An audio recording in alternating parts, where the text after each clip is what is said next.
abandonment of responsibility, a dereliction of duty, and a blatant disregard of the rules that govern this institution.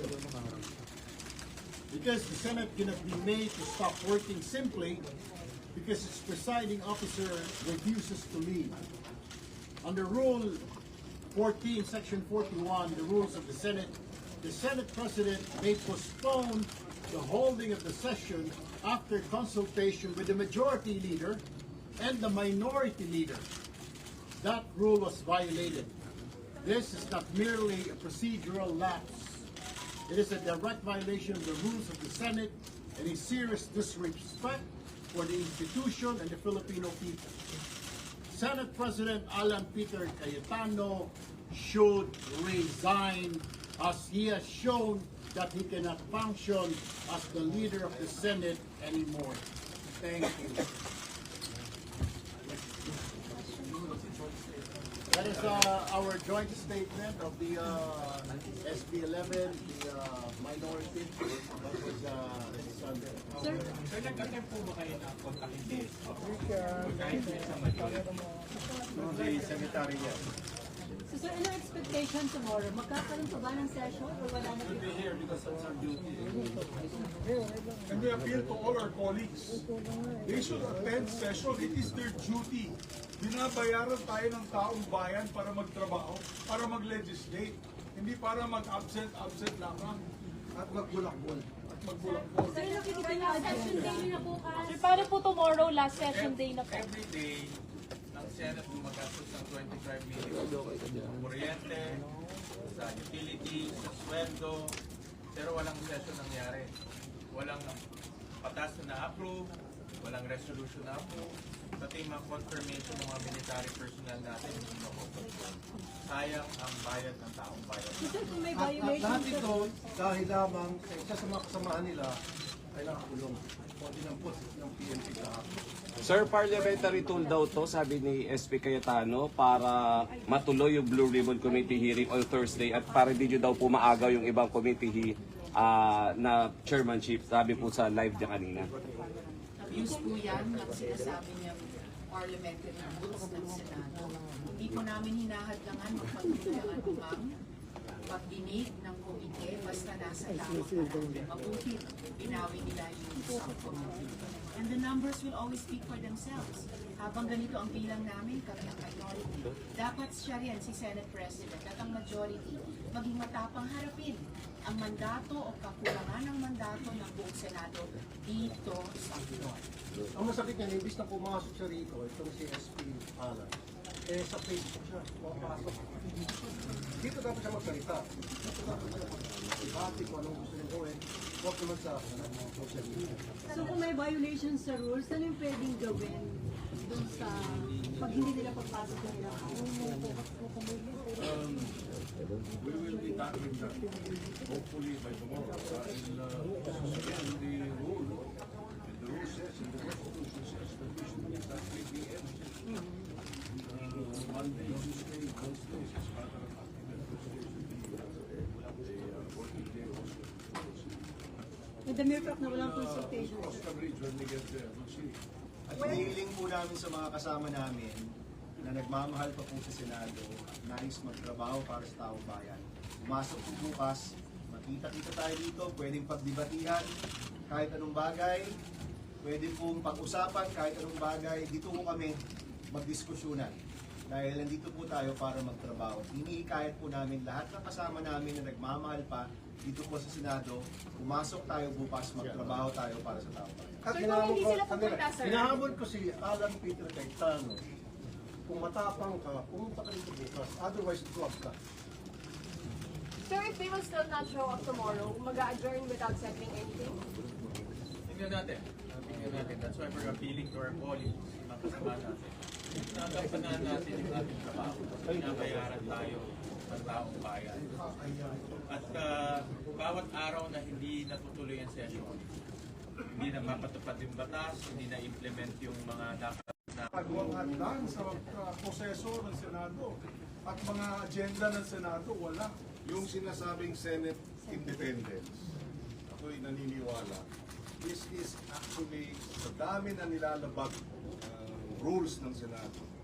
It's actually impunity masquerading as assertion of the Senate as an independent institution. Impunity ito. Sunod-sunod ang paglabag. Mula nung May 11, mula nung pagbubuo ng mga komite, mula nung kami nag-walk out dahil binabaliwala ang ating rules. Hindi ito tama. Kaya kami sa SB 11 ay tutol dito. Dahil impunity ito. Hindi ito Senate independence. Sir, anong measures to hold them accountable, sir? If it is impunity, sir, what are the measures to hold them accountable? Okay, ganito lang, no? We appeal to the rest of the members of the majority bloc. Pag si Senate President, kasi we appeal to their sense of duty, of their responsibility. Kasi mukhang untenable na si SP kasi siya yung nagsasabi sa mga kasama namin na wag mag-attend ng session. So we now appeal to the rest of the members of the majority bloc. We appeal to their sense of duty na sana mag-attend sila ng session bukas. Sir, you have... Well, under the rules, pag wala yung SP, pwede mag-preside ang pro temp. Pag wala yung SP and pro temp, pwede mag-preside ang majority leader. Pag wala yung tatlo, pwede mag-preside any of the two deputy majority leaders. Sir, you have information... Pwede mo mag-session. By the Senate President. So, sir, you have information na talagang utos po ni SP Cayetano na huwag Yun ang mag-attend binigay ng sa amin session. ng sekretarya. Tsaka nag-live na naman siya sa Facebook kanina para sabihin in effect yun. At maling-mali pa yung sinabi niya kahapon na let the Senate go quiet. Ang Senado ay dapat boses ng mamamayan. Bakit niya bubusalan? Kung bubusalan niya at hindi niya bibigyang daan yung boses ng Senado alang-alang sa mamamayan, talagang hindi na siya karapat-dapat mamuno dito. Meron na po ba sa mga majority? At what price? Ang pinoprotektahan lang yung Senate Presidency, power, position. Kaya nag-aapil kami sa isa pang samahan namin sa majority bloc. Ano bang price para sa inyo? Sa tingin namin wala eh. Tingin namin nakikisama lang sila kay Senate President Cayetano. Ako naniniwala, hindi naman lahat sa majority ay mga loko-loko, no? Meron pa sa kanila mga mabait. So I feel those members of the majority na meron pang katinuan sa pag-iisip, pumasok naman kayo. Meron na po. Sir, may pag-alok po ba kay San Jingo Estrada na umalit kapalit pagbasura raw po ng kaso sa kanya? Walang ganun. Yung pakikipag-uusap sa isang kasama namin, let's say member ng majority, kinakausap ng minority, o yung minority kinakausap ng majority. Normal yun. In any parliament, normal yun. Pero yung para sabihin na meron natin, Walang pananakot. hindi ka Walang namin pressure. pakukulong. You don't have that power. We have no power over the ombudsman. What happened is the rule of law. What can we do? Sir, are you also appealing to the majority na lumipat sa inyo Yes. sa minority? Why not? Sino-sino po ba yan? Meron na po ba sa kanila na... We're appealing to Wala kasi si Alan Peter. Lahat, nakikita namin, malit ka sa amin. Pero si Alan Peter, steady ka lang dyan. Meron na po ba sa majority ang nagsabi na hindi rin nila gusto itong ginagawa na pag-boycott sa plenary session? Meron, marami. Alam ko, marami. Marami nagpa-text sa akin na gusto talaga nila magtrabaho, hindi nila maintindihan bakit nagkaganito. For the first time in my 14 years in this institution nangyari ito, na hindi po tinawag ang session dahil ayaw ng presiding officer. Never has it happened in my time here in the Senate, and I'm sure the longest serving is Senator Kiko, Senator Tito Sen, ay hindi po nangyayari pa yan nangyari dito sa atin. So talagang this is unprecedented, and I think it is really a dereliction of duty and a abandonment of his post as the leader of this institution. Sir, kapag hindi pa nag-session bukas... Hindi pa na kami nang paumanhin dahil kanina, yung dalawang third reading sana, nandyan ulit. And I told them, I apologize to them, I apologize to the Filipino people on behalf of the Senate that this is going the way it is.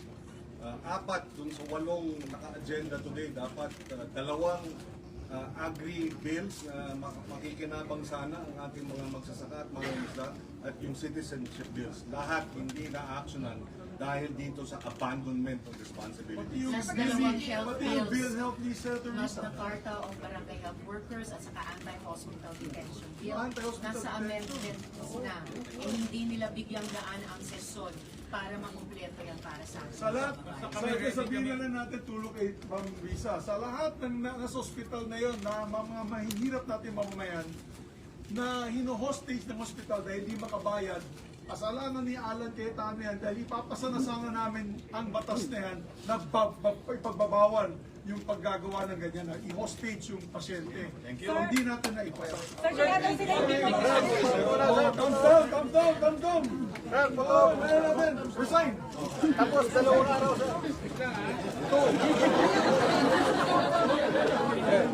Thumbs down, sir. Thumbs down.